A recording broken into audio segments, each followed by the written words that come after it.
먼저 교육부 장애대학생 진로 취업 지원 사업에 대해서 간단하게 소개해 드리겠습니다. 이 사업은 장애대학생의 자아 실현을 위해 2019년도 신규 사업으로 권역별로 6개의 학교가 이 사업을 맡고 있습니다.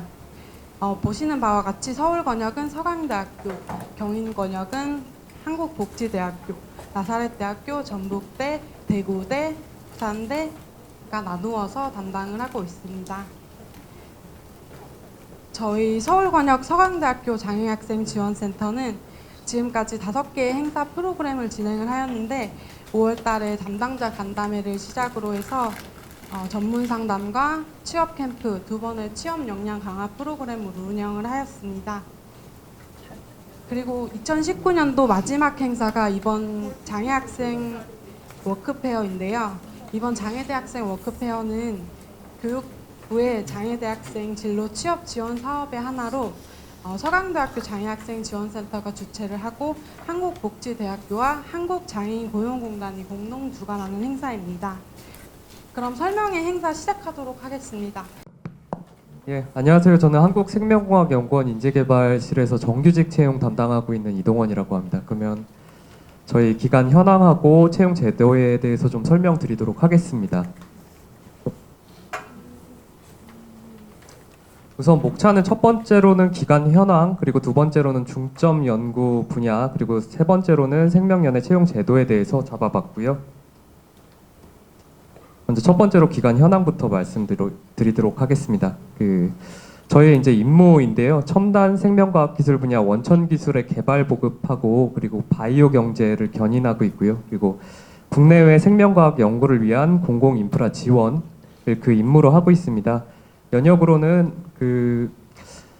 1985년에 서울 홍릉에 이제 키스트 유전공학 센터 설립으로 이제 처음 시작을 했고요. 그리고 99년에 독립법이나 그리고 2005년도 6년도에 오창분원과 전북분원 설치 운영을 하면서 현재까지 이제 2개의 분원과 1개의 본원을 운영하고 있습니다.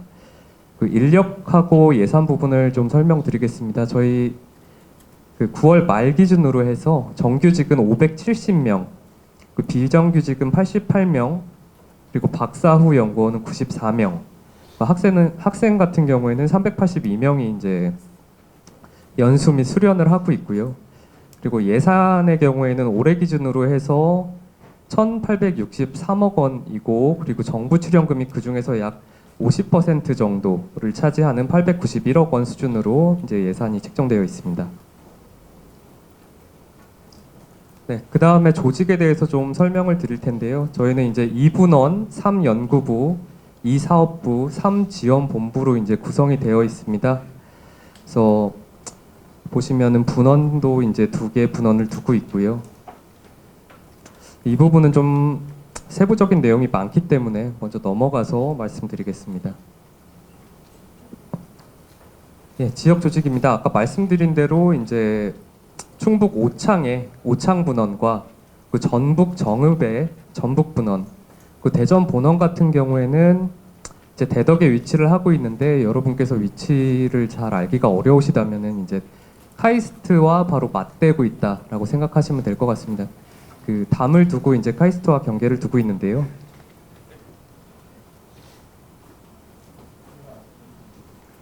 예, 그리고 저희가 이제 현재 글로벌 협력을 중점적으로 좀 추진을 하고 있는데 공동 연구 같은 경우에는 NIH, WCI, 리켄 공동 연구센터 등과 함께 협업을 하고 있고요. 그리고 저희가 생물 소재와 관련해 가지고는 중국, 인도, 베트남, 코스타리카의 해외 생물 소재 연구 센터를 두고 있습니다. 예, 이제 중점 연구 분야에 대해서 좀 간략하게 좀 설명을 드리겠습니다. 저희 연구원의 미션은 생명 현상에 대한 원천 연구로 건강하고 안전한 국민의 삶과 국가 바이오 경제 발전에 기여를 한다는 사명을 두고 있고요. 그리고 캐치프레이즈는 최근에 이제 바뀐 캐치프레이즈인데 생명을 향한 연구, 내일을 여는 기술을 캐치프레이즈로 하고 있습니다. 그래서 중점 연구 분야는 바이오 의학 분야, 그리고 바이오 융합 소재 분야, 바이오 아젠다 분야, 바이오 인프라 분야, 이 4가지 분야를 중점 분야로 하고 있고요. 먼저 바이오 의학 분야부터 간략하게 설명을 드리겠습니다. 좀 내용 자체가 딱딱할 수 있기 때문에 좀 간략하게 먼저 설명을 드리면은 그 아마 카티라는 이제 연구가 그 지난해였나요? 그 노벨상을 받기도 했던 연구인데 이런 것과 관련해 가지고 어떤 세포 유전자 치료제 기술이라든가 또 어떤 맞춤 의학 원천 기술을 개발해서 뭐 어떤 희귀 난치 질환을 치료한다든가 또 차세대 바이오 의학 혁신 기술을 개발해서 뭐 어떤 유전자 교정 기반 치료제를 개발한다든가 하는 이제 연구들을 하고 있습니다. 그래서 최근에 많이 알려진 거는 크리스퍼9 같은 이제 유전자 편집 기술이라든가 하는 것들이 좀 많이 알려지고 있고요. 두 번째로 바이오 융합 소재 분야입니다. 바이오 융합 소재 분야 같은 경우에는 이제 뭐 진단 치료용 바이오 센서라든가 그 몇 년 전쯤에 저희 연구원에서 이제 빌 게이츠 재단에서 수행하는 과제를 잠시 수행했던 적도 있었습니다. 뭐 내용은 이제 말라리아 같은 것들을 쉽게 검출할 수 있는 키트를 만드는 연구 내용이었는데요. 뭐 이런 연구를 이제 수행하기도 하고 그리고 또 합성 생물학 기반 혁신 소재 기술 개발이라고 해서 어떤 유전체라든가 유전자 회로 원천 기술 등을 개발하기도 하고요. 그리고 고부가가치를 가지는 바이오 소재도 역시 개발하고 있습니다. 바이오 아젠다 분야 같은 경우에는 최근 이제 문제가 되고 있는 것들이 미세먼지라든가 하는 것들이 좀 많은데요. 이제 이런 사회적인 문제를 해결하기 위해서 이제 바이오 기술을 통해서 해결하기 위해 노력을 하고 있고 그 뭐 연구 분야로서는 감염병에 대응한다든가 아니면은 고령화에 대응한 기술을 개발한다든가 또 기후나 환경과 관련된 이제 대응 기술을 개발하는 연구들을 역시 하고 있습니다. 마지막으로 이제 바이오 인프라 분야인데요. 이제 생명 연구 자원이라는 것들을 저희가 이제 관리를 하면서 이런 것들의 가치를 제고하고 또 생명 연구 분야에서 활용할 수 있도록 많이 이제 공급을 하는 역할을 하고 있는데요. 그 중에 하나로는 이제 생명 연구 자원 정보와 관련해 가지고 이 정보들을 하나로 통합하고 시스템을 고도화해서 범부처 어떤 정보 센터를 두고 있고 그리고 또 바이오 상용화 기술들을 이제 지원하는 역할도 하고 있습니다. 이제 저희 채용 제도에 대해서 설명드리겠습니다. 인재상은 바이오에서 따서 베스트, 이노베이티브, 오픈마인디드 이렇게 이제 핵심 키워드를 정해놨는데요. 그래서 세계 최고를 지향하는 그리고 창의와 혁신을 주도하는 열린 마음으로 협력하는 인재를 저희 인재상으로 두고 있습니다. 채용 절차 및 원칙에 대해서 설명드리겠습니다. 저희가 이제 채용 원칙으로는 공개 채용을 당연히 원칙으로 하고 있고요. 그래서 확정된 채용 계획 같은 경우에는 기관 홈페이지와 외부 채용 정보 시스템에 15일 이상 동안 게시를 하고 있습니다. 그래서 채용 공고문을 보시면 모집 인원이나 모집 분야, 지원 자격, 전형 절차 등을 세부적으로 공개를 해놓고 있고요. 다만 이제 법률에 따른 의무 채용자 등의 경우에는 특별이나 제한 경쟁 방식으로 채용 가능하도록 하고 있는데 저희가 아직까지는 이렇게 제한 경쟁 방식을 많이 하지는 않았지만 앞으로는 좀 더 고려를 해보도록 하겠습니다. 그 차별 금지를 이제 채용 원칙으로 하고 있는데요. 그 학력이나 출신 학교, 연령에 따라서 지원자들을 차등하지 않고 있고, 다만 이제 뭐 연구직이라든가 하는 경우에는 최종 학력에 따라서 차등을 하고는 있습니다. 다만 이제 학교명 같은 것들은 이제 차등 이제 어느 학교를 졸업했는지에 따라서 뭐 차등을 두는 경우는 없고요. 이제 학위를 취득하였는지 아닌지 정도로 이제 지원 자격 요건을 보고 있습니다. 채용 심사 시에는 지원자의 인적 사항을 이제 철저하게 블라인드 처리하고 있고요. 그래서 성함이라든가 하는 것들은 이제 전형 단계에서 활용이 전혀 되지 않고 수험번호로 부여하고 전형 절차를 진행하고 있습니다. 또 이제 채용 공정성 강화를 위해서 뭐 서류 전형이나 면접 전형에 필수적으로 감사 부서에서 참관하고 있고요. 그리고 전형 단계가 끝나게 되면 이의 신청 기간을 두고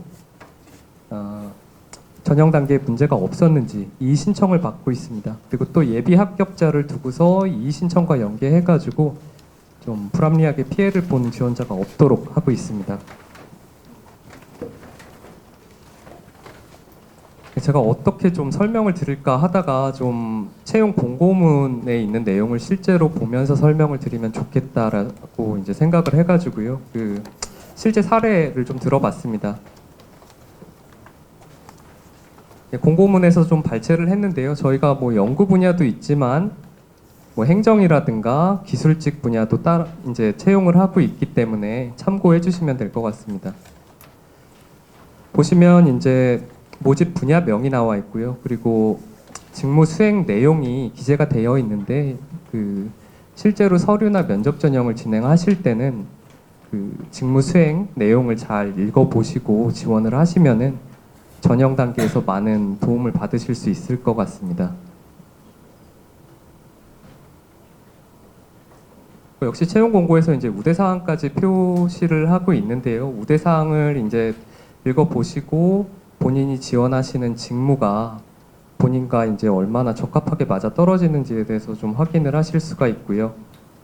그 결격 사유 같은 경우에는 저희 이제 국가공무원법에 결격 사유를 같이 이제 적용하기도 하고, 그리고 뭐 병역 의무를 기피한 사실이 있는 사람, 또 뭐 신체 검사 결과 채용 실격으로 나오는 경우, 이런 경우를 제외하고는 거의 결격 사유가 되는 경우는 없다라고 보시면 될 것 같고요.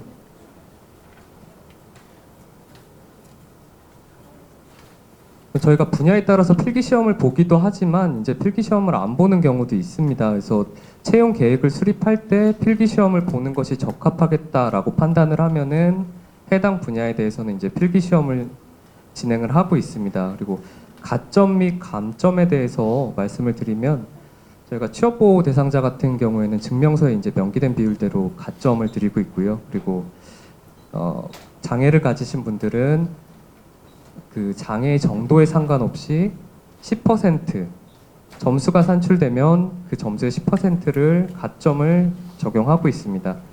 또 이제 블라인드 채용 기준 위반이라고 해서 어떤 성별이라든가 이름 등을 명시를 하면 10% 감점을 두어서 좀 공정한 채용을 진행하려고 노력 중입니다.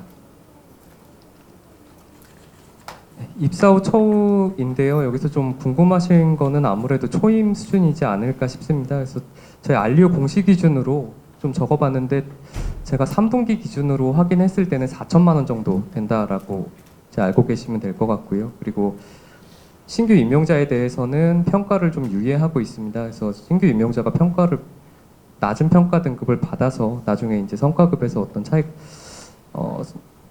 손해가 발생하는 걸 막기 위해서 좀 이제 평가 유예를 하고 있고요. 또 복지 제도로는 휴양소 운영, 그리고 해외 연수를 지원하고 있고요. 그리고 복지 제도로 이제 복지 카드를 제공하고 있습니다. 또 주거 지원과 관련해서는 그 본원과 분원에 이제 기숙사를 지원하고 있고, 대전의 경우에는 거기다 사택까지 이제 지원을 하고 있습니다.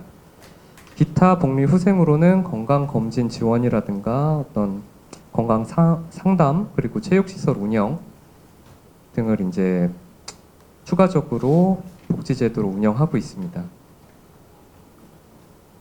2019년도 채용 예정 규모 및 분야입니다. 채용 규모 같은 경우에는 아직 확정된 바는 아닙니다. 그래서 현재 연구 및 행정부문 총 이제 20여 명 수준을 채용할 거라고 이제 예상을 해볼 수 있고요. 공고일은 아마도 1월에서 2월 중에 채용 공고가 된다면 임용은 4월 또는 5월 중에 임용이 가능할 것 같습니다.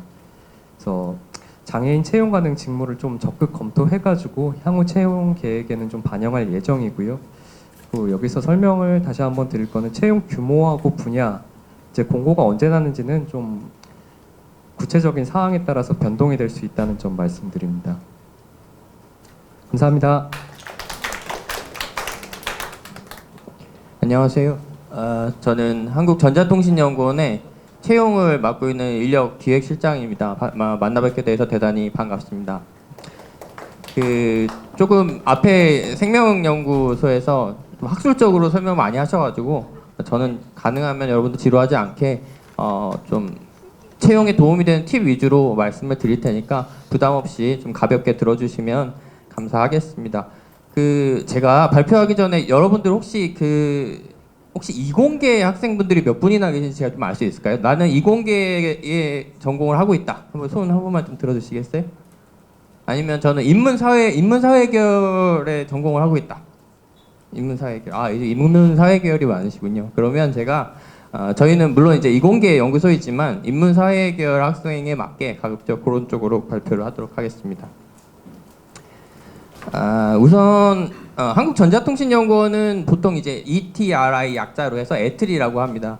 에트리라는 출연 연구기관은 아까 생명연구원처럼 이공계 이제 연구개발 연구소이고요. 25개 이공계 연구소를 합쳐서 국가과학기술연구회라는 곳에서 총괄 관리를 하고 있고, 그래서 이쪽에 왼쪽에 부스에 보시면 국가과학기술연구회에서 연구소들을 소개하는 부스도 마련되어 있으니까요. 그쪽에 가시면 조금 더 상세한 내용을 아실 수 있을 것 같고, 제가 발표하는 거는 간략하게 말씀을 드리겠습니다. 에트리는 25개 출연연 중에 가장 큰 기관입니다. 예산은 6천억 정도 되고요. 직원은 2,300명 정도 되는데 그 중에서 한 연구자가 2,000명 정도 되고요. 나머지 한 300명은 행정직이나 기술직으로 이루어져 있습니다. 여기는 인문사회계열 학생들이 많을 테니까 아무래도 이공계 연구자보다는 저같이 이제 행정 업무를 하는 인사, 예산, 경영관리 이런 쪽 희망하시는 분들이 많을 것 같고, 기술직은 특수한 직종입니다. 변리사라든가 아니면 간호사, 아니면 실험실 운영관리 이런 쪽의 직종을 가지신 분 대상이라고 보시면 되겠습니다. 간단하게 저희 에트리 자랑을 좀 하겠습니다. 저희는 여러분들 휴대폰에 들어있는 CDMA 기술을 최초로 상용화했던 기관입니다. 그 이후에 지상파 DMB라든가 그 다음에 OLED 기술, 그 다음에 4K UHD 지상파 방송 기술 등등 사실 출연 연구기관이기 때문에 직접 돈을 버는 역할, 제품을 만드는 역할을 하지 않지만 우리 국가 사회가 지금까지 발전되고 성장할 수 있는데 큰 밑거름을 했다고 자부하고 있습니다. 실질적인 경제 파급 효과는 저희는 374조 원이라고 파악을 하고 있습니다.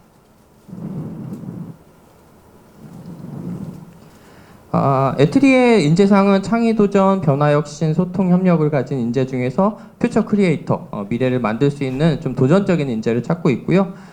여러분들께 이제 좋은 그 정보라고 한다면 저희가 이제 규모가 크다 보니까 다른 연구소보다는 채용하는 인원은 많습니다. 그래서 연간 60명 정도 규모가 되고요. 2020년에는 66명 정도 채용을 할 예정인데 이 중에서 한 49명 정도는 연구직이고 17명 정도가 행정직, 기술직, 실무지원직. 실무지원직은 이제 연구 보조하는 역할인데요. 그런 쪽에 채용 공고가 나갈 예정입니다. 실제로 연구직, 기술직, 실무지원직은 11월 이제 한 열흘 안쪽으로 저희 공고가 나갈 것 같고요. 행정직은 출연연들 이제 합동 채용이라고 해서 같이 채용을 이번에 처음으로 하기로 했어요. 그래서 행정직을 만약에 희망하신다면 12월 정도에 그 합동 채용에 대한 공고를 확인하실 수 있을 것 같습니다.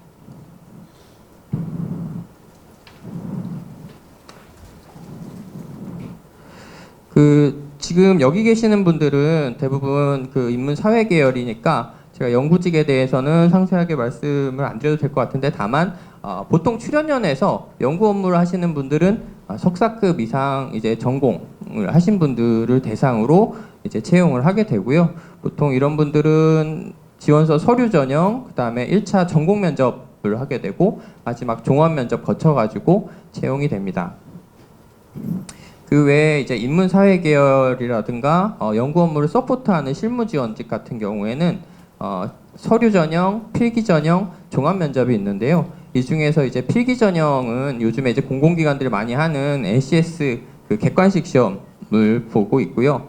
저희 같은 경우에는 문제 해결 능력, 의사소통 능력, 수리 능력, 이제 NCS 시험도 과목들이 좀 여러 가지가 있거든요. 그래서 그 세 가지 정도 과목을 여태까지 시험을 봤었는데 이제 전체적으로 출연연들이 합동 채용을 하면 과목이 조금 바뀔 가능성이 있다는 걸 감안해 주시면 감사하겠고, 그래서 서류 전형의 자기소개서라든가 종합 면접에 가서 자기를 PR하는 부분들은 평소에 이제 자기의 있는 그대로를 보여주시면 되지만 최근에 공공기관들에서 하고 있는 이 필기 전형을 좀 통과를 하시려면 아무래도 좀 사전에 좀 문제들 유형이라든가 이런 부분들 풀어보시면 좋겠고, 제가 그 이 NCS 시험이라는 게 제도가 한 2, 3년 정도 됐는데 이렇게 보면 갓 졸업한 대학생들보다 확실히 경력이 있으신 분들이 조금 더 유리하세요. 왜냐하면 그 시험 문제 자체가 회사에서 일어나는 일들을 가지고 자꾸 물어보거든요. 근데 회사를 경험해보지 않으시면 그 대답하기 조금 까다로운 경우가 있어요. 그래서 문제들을 좀 한번 공부를 하시고 리뷰를 미리 하시는 게 지금 갓 졸업하신 학생들 입장에서는 가장 중요하다라고 좀 팁을 말씀드리고 싶습니다.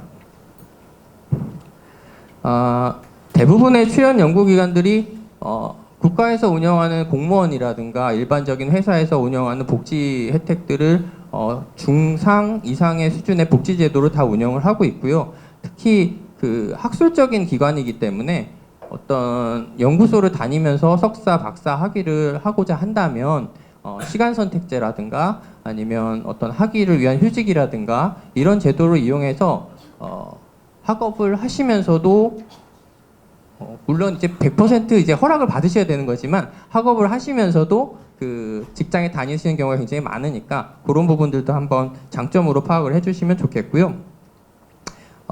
일반적인 건강검진이라든가 단체 생명상해보험, 그다음에 고등학교 학자금, 그다음에 선택적 복지제도, 복지카드 다 지급하고 있고요. 그다음에 저희는 2018년도에 기숙사하고 어린이집 완공해서 물론 대전에 있어서 조금 위치상으로는 서울에 계신 여러분들께는 불편하실 수 있지만 충분히 정주 여건을 갖추고 있다는 점 말씀드리고 싶고, 그다음에 장애인을 위한 기숙사도 별도로 이제 건설을 해서 지금 3개실 이상 아직 공실입니다. 그래서 여기 계시는 장애인들께서 꼭 그 자리를 채워주시길 좀 간곡히 부탁을 드리고 있고요. 이미 이제 다 저희 전체적인 내용을 말씀드렸는데 또 한 가지 팁 마지막으로 하나만 좀 말씀드리면 공공기관 블라인드 채용이 굉장히 강화가 되어 있습니다. 그래서 심지어는 자기 주소 쓸 때 서강대학교 기숙사 이렇게 쓰면 탈락되시는 경우가 있어요. 저희가 좀 그렇게 합니다. 나쁜 기관이지만 그래서 주소 쓰실 때도 조심하시고 항상 뭔가 저희 아버지께서는 무슨 하셔서 무슨 회사에 다니셨는데요 하는 게 또 그런 의도치 않게 이제 그게 블라인드 위반이 돼서 탈락이 되시는 경우들이 있고 해서 굉장히 조심해야 되는 것 중에 하나가 블라인드입니다. 그러니까 자기 출신 지역, 부모님이 뭐 어떤 특정 회사에 다니시는 것들, 그 다음에 자기가 출신 학교 이런 부분들에 대해서 굉장히 공공기관에 지원하실 때는 조심하셔야 돼요. 그래서 이런 부분들이 노출되지 않게 각별히 좀 조심을 해주시고, 그다음에 아까 이미 말씀은 드렸지만 솔직하고 담백하게 면접하실 때는 그렇게 해주시면 좋겠고, 최근에는 그 투명성, 객관성이 굉장히 중요시되고 있고 면접위원들은 내부에서 외부위원이 반드시 절반 이상 포함이 되도록 되어 있어요. 그래서 어쨌든 장애 학생이든 일반 학생이든 공공기관에 입사하셨을 때 공정성은 굉장히 많이 좋아졌다라는 말씀을 드리고 싶고, 여기 계시는 여러분들이 저희 에트리에 많이 지원하셔가지고 앞으로도 에트리가 국가 사회 발전에 기여할 수 있도록 많이 도움을 주시면 감사하겠습니다. 예, 마치겠습니다. 네, 인사드리겠습니다. 한국전기연구원 인력개발실 백창재라고 합니다.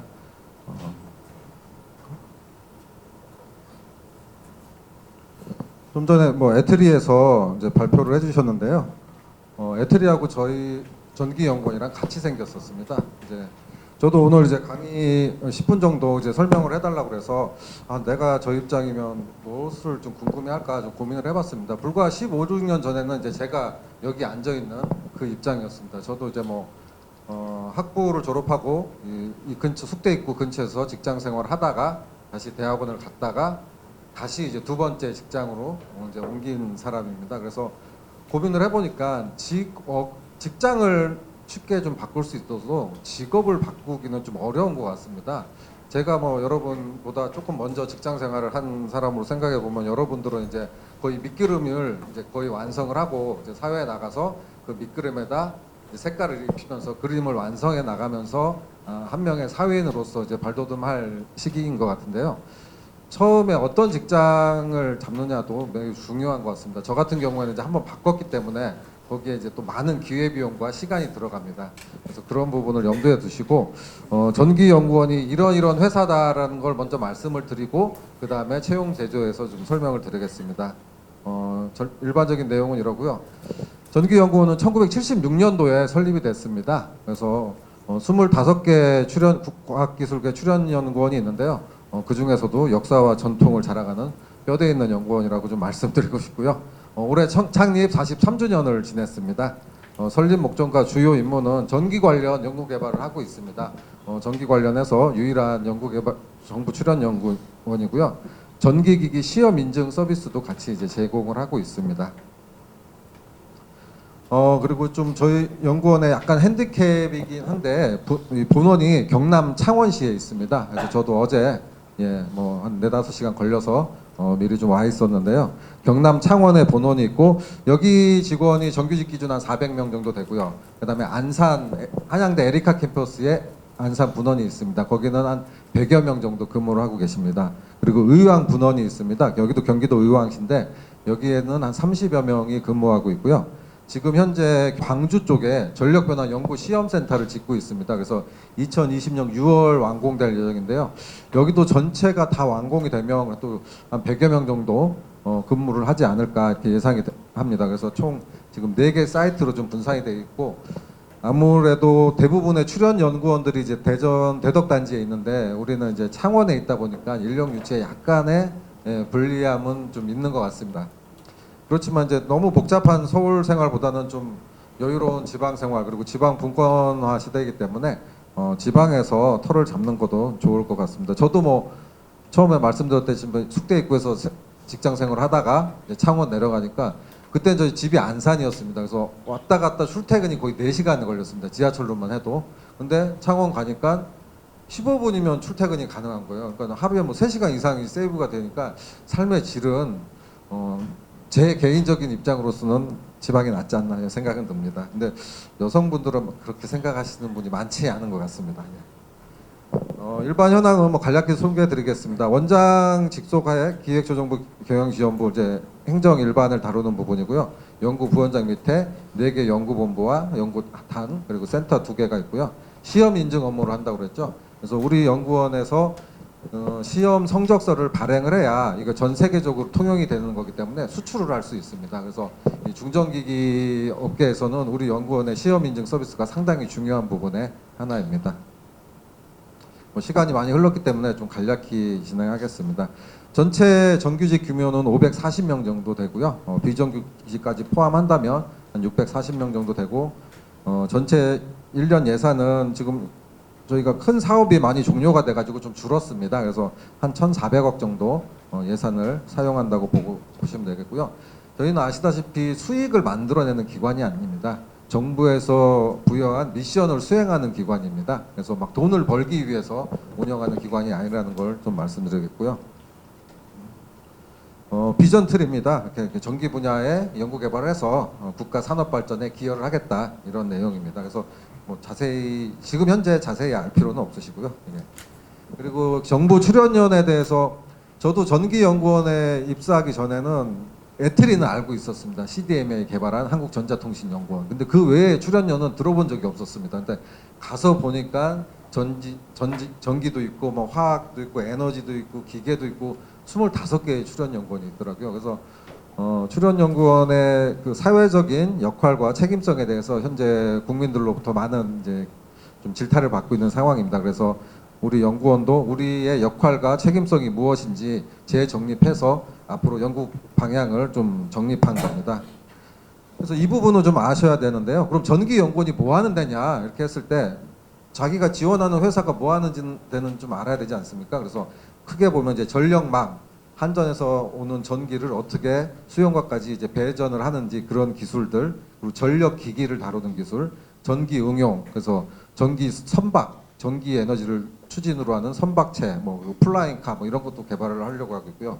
그리고 전기 재료, 배터리겠죠. 가장 큰 아주 효율이 높은 전기차 배터리도 하고 전기 의료기기도 개발을 하고 있습니다. 그래서 왜 의료기기를 전기연구원이 개발하지? 근데 뭐 필립스나 뭐 이렇게 아주 유명한 의료기기 회사를 보면 그 전신이 전기 회사입니다. 그래서 이 전기 대전류나 고전압, 이 전기를 잘 다룰 수 있는 기술이 있어야만 의료기기를 개발할 수가 있습니다. 그리고 아까 말씀드렸듯이 세계 3대 중전기기 시험 인증 그 기술을 보유하고 있습니다. 그래서 이런 것들을 전기연구원에서 하고 있다. 그래서 내가 전기연구원을 지원하고 싶다면 여기 아마 공과 출신도 있고 이제 인문사회 계열 출신도 있을 텐데요. 공학 전공, 그리고 인문사회 전공 관련해서 저희가 10월 24일부터 지금 채용 공고가 나가 있는 상황입니다. 그래서 그 상세 내용은 뒤에서 설명을 드리겠습니다. 예, 지금 연구직, 기술직, 행정직, 기사직 17개 분야 19명을 채용 공고가 10월 24일부터 나가 있습니다. 그래서 출연 연구원, 우리 연구원 규모에서도 19명을 한꺼번에 채용하는 건 극히 이례적입니다. 그래서 좀 많이 채용하고 있고요. 그리고 내년 상반기에도 한 14명 정도를 더 채용을 할 예정입니다. 그래서 전기연구원에 관심 있으신 분은 꼭 홈페이지에 가서 미래인재 등록을 해놓으시면 저희가 채용 공고 나갈 때 메일링 서비스를 다 해드립니다. 그러니까 거기 관심 있으신 분 등록을 해주시고요. 현재 recruit.re.kr에서 채용 공고를 하고 있고요. 홈페이지 채용 공고란에서도 확인하실 수 있습니다. 앞에 설명드렸듯이 NCS 기반 블라인드 채용을 하고 있습니다. 그래서 참 어렵습니다. NCS 기반으로 채용을 하려니까. 솔직히 제가 이전에 NCS 기반 할 때는 학교도 보고 저는 제일 중요하게 본 게 성적 증명서를 봤습니다.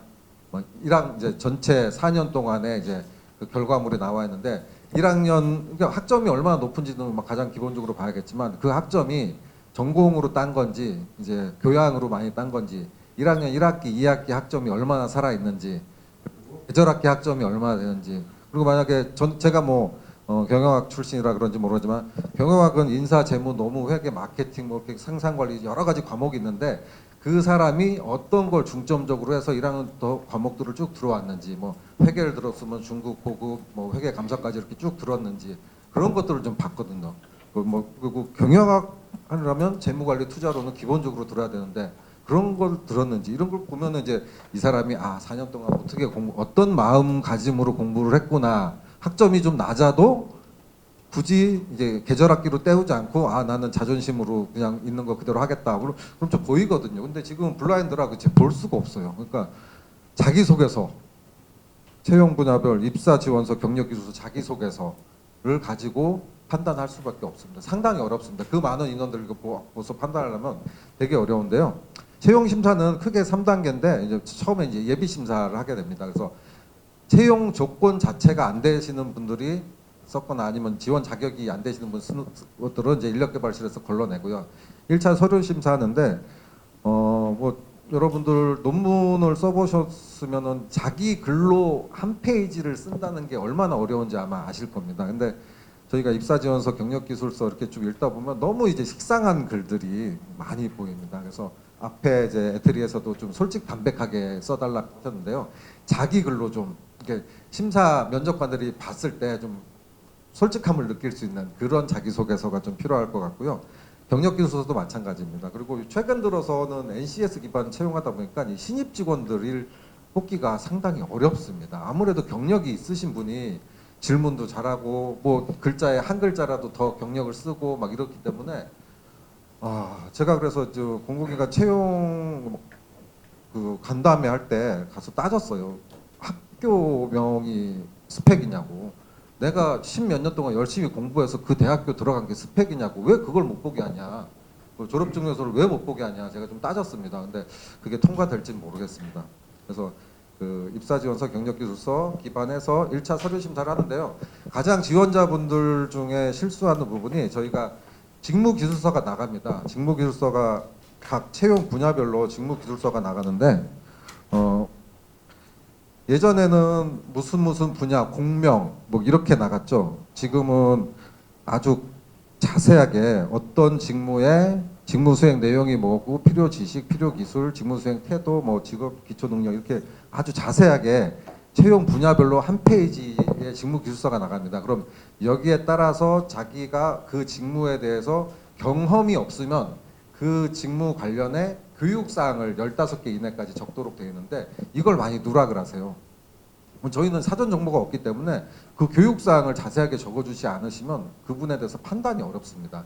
근데 이 지원자들이 많이 이걸 누락을 하는데 그 교육사항을 꼭 좀 적어주십사. 물론 학교에서 들은 교육도 있고 직업 기초 그러니까 학원이나 다른 교육기관을 통해서 들은 교육도 있을 텐데 그걸 좀 자세히 많이 적어주셔야 채용 과정에 좀 도움이 된다고 말씀드리고 싶고요.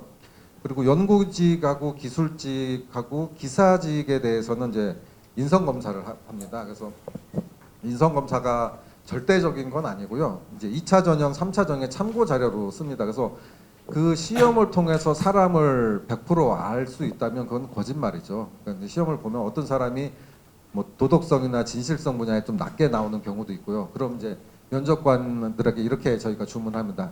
그 낮게 나온 부분이 진짜 낮은 부분인지 질문을 통해서 검증을 해주세요. 그리고 높게 나온 부분은 또 그런지 질문을 통해서 검증해달라고 저희가 예시 질문까지 다 드립니다. 그래서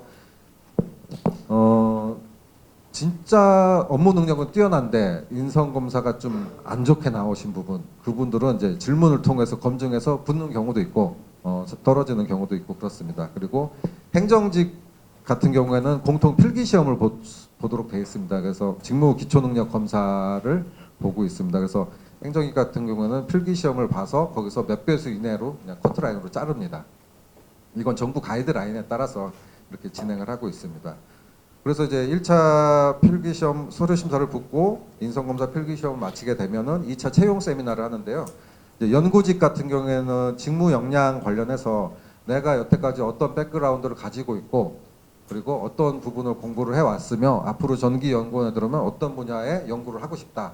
이거를 한 발표를 하고 또 전문가분들을 모시고 질의응답을 합니다. 그래서 그 질문을 몇 번 해보면 그 초식이 나오지 않습니까? 이제 답변을 들으면 이 사람이 이 정도 이 분야에 대해서 어느 정도 이제 지식을 갖고 있구나 이제 좀 검증이 가능하기 때문에 여기서는 이제 실무 능력 검증이라고 보면 되겠습니다.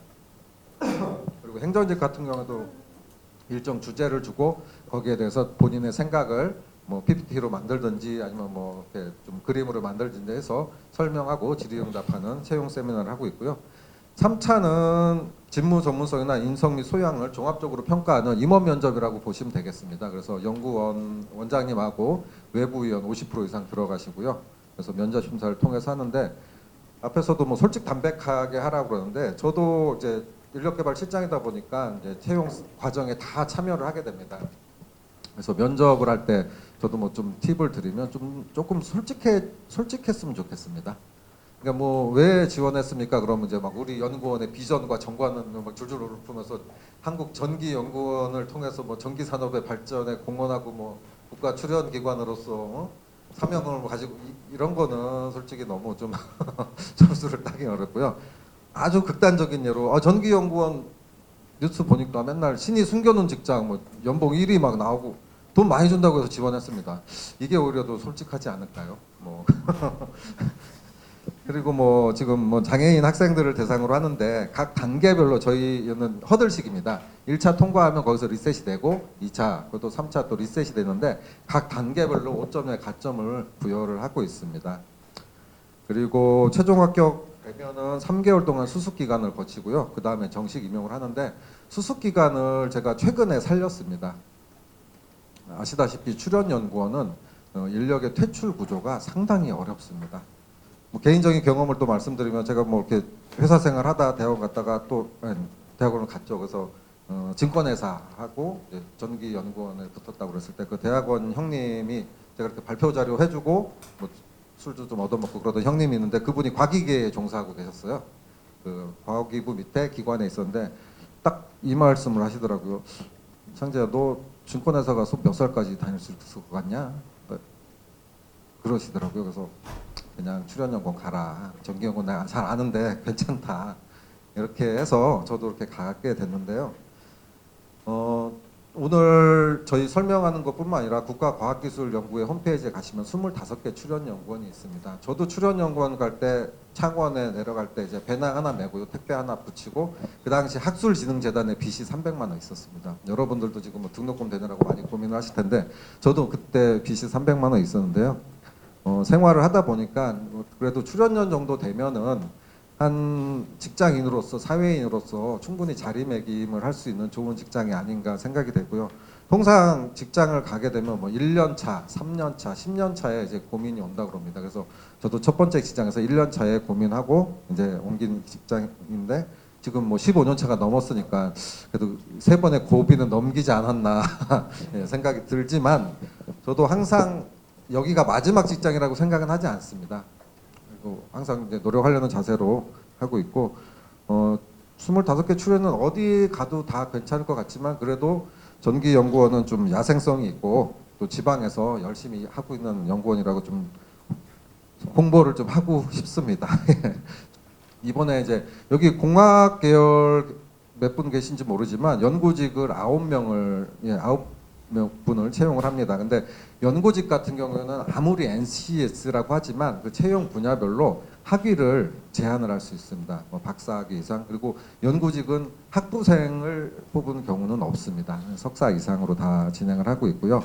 그리고 차세대 전력망부터 전기기술 기획까지 이제 10개 분야인데 지금 연구직 3과 4는 2개의 직무 질서가 나갔는데 TO가 없어가지고 두 분야 중에 제일 우수한 사람 1명만 뽑는 걸로 지금 공고가 나가 있습니다. 그래서 그 HVDC가 이제 하이볼트 다이렉트 직류 전송이거든요. 고압 직류 전송, 전력 케이블 뭐 절연 설계 분야라 또 전력 케이블 또 절연 재료 분야 약간 비슷한 분야라서 이게 2개가 나갔는데 하나만 뽑는다 이렇게 참고하시면 되겠고요. 저희 홈페이지 가면 자세하게 나와 있습니다. 그리고 이제 기술직 저희가 전기연구원이 시험 인증도 이제 진행을 한다고 그러는데요. 기술직은 이제 학사 이상의 5명 채용합니다. 전기 관련 전기공학 전공자. 그래서 기술직은 아무래도 연구직에 비해서 학력 제한이 좀 낮습니다. 그래서 충분히 학부 졸업하시고 지원이 가능하실 거로 생각되고요.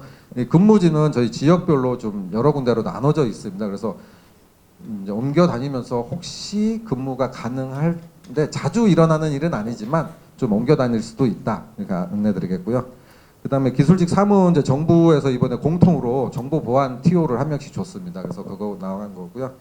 기술직 4는 저희가 창원에서 또 강소 특구 사업을 이제 수주를 하게 돼서 그 연구개발 특구 관련 업무를 사업기에 가는 기술직을 좀 뽑고 있습니다. 아무래도 R&D 정책이나 이런 관련하신 기술 경영 이런 하신 분은 지원이 충분히 가능할 걸로 생각이 됩니다. 그리고 이제 행정 쪽에 아마 인문 4월 계열에 많이 오셨을 텐데요. 행정직 1은 뭐 저희 인력개발실에서 채용을 할 예정입니다. 근데 저희도 공공기관이다 보니까 보훈 제한 경쟁으로 뽑습니다. 이 부분은. 그래서 보훈 대상자만 지원이 가능한 걸로 지금 채용 보고가 나갈 거고요.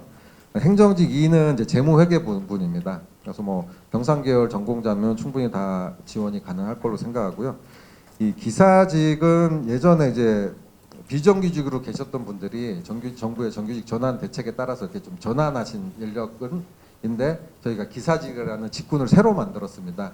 그래서 건축기계 설비 관리하시는 분인데 이 행정직 기사직은 학위는 무관입니다. 그래서 뭐 학위를 따지진 않고요. 직무 능력에 따라서 채용을 하고 있습니다. 이상 뭐 좀 시간이 급해서 뭐 간략하게 말씀드렸는데요. 저기 나오셔서 왼쪽 2번째 부스에 저희 전기연구원 좀 기다리고 있겠습니다. 혹시 관심이 있으신 분은 와서 상담을 해주시고요. 좋은 건 아니지만 아주 간단한 선물도 좀 준비를 했습니다. 많은 애용 부탁드리겠습니다. 감사합니다. 안녕하세요. 앞에서 올해 시간 시에서 저희 진행팀에서 좀 빨리 해달라 그래서 저희 이제 마지막 차례니까 조금만 제가 최대한 빨리 짧게 끝내도록 하겠습니다. 저는 이제 과학기술정보통신부 산하에 있는 25개의 정보 출연연 기관 중에 안전성평가연구소 인재개발실에 근무하고 있는 박주환이라고 합니다. 감사합니다. 저희 연구소는 사실 이제 2002년도에 화학연구원에서 부설기관으로 독립을 한 기관으로요. 사실 뭐 전기연구원, 뭐 정보통신연구원은 연구원 이름만 들어도 뭘 하는지 감이 오는데 과연 안전성평가연구소는 뭘 하는 기관인가? 이걸 제 홍보하는 데 좀 역점을 두고 그리고 여기 이 자리에 모이신 분들이 가장 궁금해하고 계시는 채용 전형이라던가 채용 관련 팁 앞에서 말씀해 주셨지만 저희 기관에 맞게 간략하게 설명을 드리도록 하겠습니다. 예, 안전성 평가 연구소는 이제 안전성 평가라는 말이 이제 일본 쪽에서 넘어오는 한자어에서 나온 거라서 저희가 그 국민 건강과 안전사회 실현을 위한 독성을 평가하는 기관이라고 보시면 됩니다. 그래서 예전에 이슈가 되었던 뭐 가습기 살균제에서 이 살균 물질 독성이 있는지 이런 걸 동물 실험 등을 통해서 저희가 평가하는 방법을 개발하는 것도 하고요. 그리고 최근에는 미세먼지라던가 뭐 미세 플라스틱이 인체라던가 이런 부분에 어떠한 독성 변화를 일으키는지 그런 거에 대한 연구를 하고 그런 걸 저감할 수 있는 기술을 개발하고 있는 기관입니다. 그래서 안전성이나 이런 독성 관련된 기술 개발하는 임무가 첫 번째고요. 그 다음에 이제 정부에서 출연한 정부 출연 연구기관으로서 중소 중견기업, 뭐 바이오 쪽이라거나 아니면 화학물질 생산하는 기관들에 대해서 협력과 지원하는 업무를 담당하고 있습니다. 예, 연역은 뭐 간략하게 설명드리면은 한국화학연구원에서 센터로 되어 있다가 2002년도에 부설기관으로 독립을 해서 별도로 지금 운영이 되고 있고요. 현재는 대전, 그 전북, 전주, 정읍, 그 경남, 진주 여기 세 개 지역에서 연구를 진행을 하고 있습니다. 간략하게 설명드리면 이제 정부 출연연구소가 대부분 다 대전 대덕연구단지 안에 있는데 저희는 대전 본사의 화학연구원 안에 2개 건물을 사용을 하고 있고요.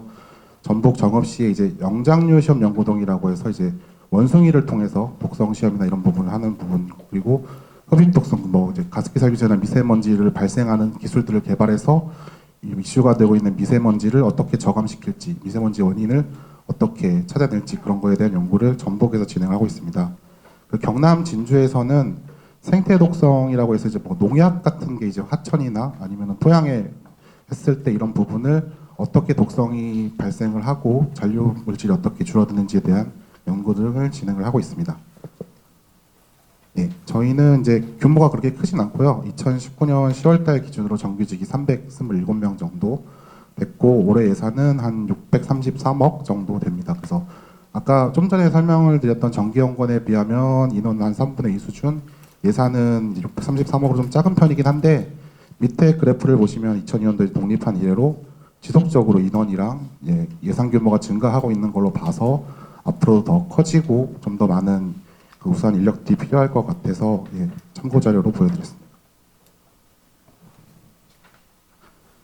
주요 연구는 뭐 간략하게 설명을 드리면 이제 요즘은 이제 반려동물에 대한 관심들이 많잖아요. 저희는 예전에 이제 그 사람들한테 이제 뭐 새로운 신약 물질이라던가 이런 게 나오면 임상 실험을 하기 전엔 비임상 실험이라고 해서 동물 실험 쪽을 많이 했었는데 이런 부분에 대해서 동물을 대체할 수 있는 뭐 인공장기 같은 오가노이드라던가 아니면 빅데이터를 활용한 데이터를 통해서 IT 기술을 활용해서 독성을 예측할 수 있는 기술 개발 사업에 올해 한 50억 정도를 주요 사업으로 진행을 하고 있고요. 그리고 이제 중소기업 쪽에 이제 산업계 지원의 미션도 있기 때문에 산업계 이제 중소기업이나 중견기업들을 지원하고 뭐 이런 평가 기술 인프라를 지원할 수 있는데 한 46억 정도를 올해 투자를 하고 있고 가장 중요한 부분으로는 이제 저희 국민들의 건강에 대한 안전이나 이런 부분에 대해서 저희가 어떻게 된 검증된 표준된 시험 방법이나 이런 부분을 개발하는 쪽을 연구를 하고 있어서 아까 말씀드렸던 미세먼지라던가 아니면 화학물질 한 작년에 이슈가 됐던 뭐 생리대에서 유해성 물질이 나왔다던가에 대한 시험 평가 연구도 저희 기관에서 진행을 했고요. 그리고 이제 뭐 미세 플라스틱이나 이런 부분에 대해서 이런 걸 저감할 수 있는 기술들에 대해서 올해 한 131억 정도를 투자해서 연구를 진행하고 있습니다. 뭐 이런 미세먼지라던가 뭐 과보라 화합물 같은 경우는 잘 모르시겠지만 이제 저희 매일 사용하시는 프라이팬 있잖아요. 프라이팬에 이제 코팅되는 게 과보라 화합물을 많이 사용하는데 이게 오래되면 분해가 되면서 인체에 뭐 어떤 영향을 미치는지 그런 부분 그리고 뭐 미세 플라스틱이나 가습기 살균제 노출성에 대한 연구들을 진행을 하고 있습니다. 기관에 대한 소개는 간략하게 드렸고 이제 가장 궁금해하시는 채용 절차에 대해서 설명을 드리겠습니다. 앞에서는 좀 너무 상세하게 말씀해 주셨는데 그 경제인문 사회 쪽이랑 과학기술 쪽 설명을 들으셨겠지만 공공기관은 전체적으로 다 동일하게 블라인드 채용을 정부 지침에 따라서 진행을 하고 있고요. 저희 기관에는 이제 홈페이지 들어가 보시면 다 나오시겠지만 이제 인재상을 이렇게 3개 가치 창조인, 전문 역량인, 열린 공공인으로 해서 이러한 인재상을 가진 인재를 뽑는다고 게시를 하고 있습니다. 채용 지원 자격은 모집뿐만 다른데 저희도 이제 연구직, 연구기술직, 행정직 이렇게 3개 분야로 채용을 하고 있고요. 지원 자격은 아마 공무원이나 공공기관 다 동일할 건데 국가공무원법 제33조에 해당되지 않는 자 중에 남자는 병역 의무를 필요하거나 아니면은 면제된 자 중에서 이제 진행을 하고 있고요. 뭐 채용 절차는 다음 페이지에서 좀 더 상세하게 설명을 드릴 건데 우대 사항을 보시면 아까 말씀드렸던 그 보훈 대상자, 취업 지원 대상자와 장애인 분들은 이제 전형별로 가점을 부여하고 저희 같은 경우는 이제 그 허들식으로 넘어가는 게 아니라 전형 단계별로 비율이 있어서 최종 합격에 전형 단계별 가점이 다 반영되거든요. 그래서 장애인 분들하고 뭐 보훈 대상자 분들은 다른 기관에 비해서 좀 더 이점이 있다고 말씀드릴 수 있겠습니다. 간략하게 전형 단계 말씀드리면 거의 모든 출연 연구 기간이 비슷한데 서류 전형은 이제 블라인드로 진행이 되고요. 작성하신 지원 동기라던가 뭐 경력 같은 자기 소개서를 기반으로 평가를 하게 되어 있어서 주의하셔야 될 부분은 이제 블라인드이기 때문에 본인이 소속 출신, 지역, 학교, 부모님 직업 이런 부분에 대해서는 언급이 하면 안 되고 아마 그런 부분은 상세하게 채용 홈페이지에 설명이 되어 있을 겁니다. 그래서 서류 전형을 통과하시게 되면 필기 전형은 행정직만 진행을 하고요. 연구직과 연구기술직은 바로 면접으로 넘어가도록 하겠습니다. 필기 같은 경우는 이제 행정직구는 NCS 기반으로 해서 외부 저희 같은 대전 상공회의소에서 주관을 하는 시험을 아마 NCS 기출 문제집이나 이런 데 유사한 유형으로 나온 그 객관식 시험을 진행을 하게 되고요. 그럼 실무 면접 같은 경우는 연구직과 연구기술직 같은 부분은 이제 보통은 석사 이상을 저희가 채용을 하기 때문에 그 본인 전공 분야나 제출하셨던 논문에 대한 발표 위주로 진행을 하고요.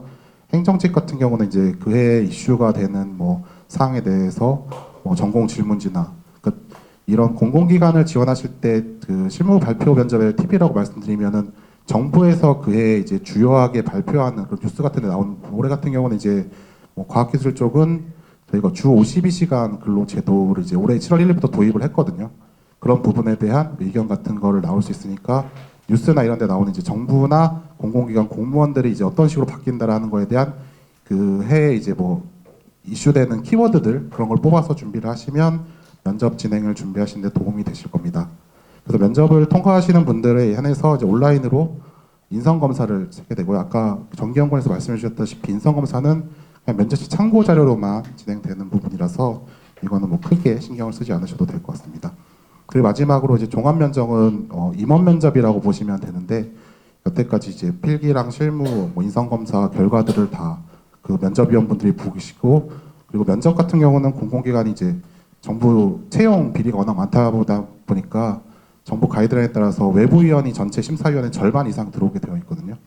그래서 본인이 그동안 경험하셨던 뭐 경력이 있으신 분들은 경력 사항에 대해서 좀 많이 말씀을 해주실 거고 그냥 학부를 졸업하시거나 행정직 지원하신 분들에 한해서는 학부를 지원하시거나 아니면은 연구직 지원하신 분들은 본인 연구 분야에 대해서 좀 질문을 받으셔도 당황하지 마시고 그냥 본인이 알고 계신 한도에서 얘기하고 저 같은 경우도 이제 저도 일반 회사 대기업을 다니다가 이제 결혼하면서 세종으로 내려가면서 이제 3년 전에 저희 연구원에 들어왔거든요. 그러니까 제가 모르는 질문을 받았더라도 그 부분에 대해서는 연구원 들어와서 뭐 더 열심히 알아보겠습니다라든가 좀 뭐 긍정적인 열심히 하려는 자세를 보여주시면 그거 대답을 한두 개를 못했다고 그게 당락에 크게 영향을 미치지는 않거든요. 그래서 면접 보실 때는 본인이 알고 있는 한도에서 최대한 성실하게 답하시고 뭔가 잘할 수 있다는 자신감 이런 부분을 보여주시는 게 좋을 것 같습니다. 최종 종합 면접까지 통과하시면 최종 합격 통보를 합격자에서 개별 통보를 드리고요. 근무 조건을 간략하게 말씀드리면 모든 공공기관이 동의했지만 주 5일, 하루 10시간, 주 40시간 기준으로 하고 있고 연봉 같은 경우는 이제 연구직이나 이런 학위 산정 기준에 따라 다르거든요. 보통 군필을 2년, 석사 2년, 박사 5년까지 인정을 해드리는데 이 기본적으로 연봉이 저도 뭐 취업 준비를 많이 해봤지만 제일 중요한 편이잖아요. 사실 뭐 연구원이나 공과에 대한 발전, 기여나 이런 부분을 위해서 공공기관을 지원한다고 하시지만 저도 이제 저희 기관을 선택하는 기준 중에 중요한 중에 하나가 다른 대기업이나 이런 데보다는 연봉은 낮지만 안정적인 정년이라던가 그러니까 앞에 경인사를 하긴 했지만 경제인문사회 쪽보다 과학기술 쪽 정부 출연기간이 정년이 더 깁니다.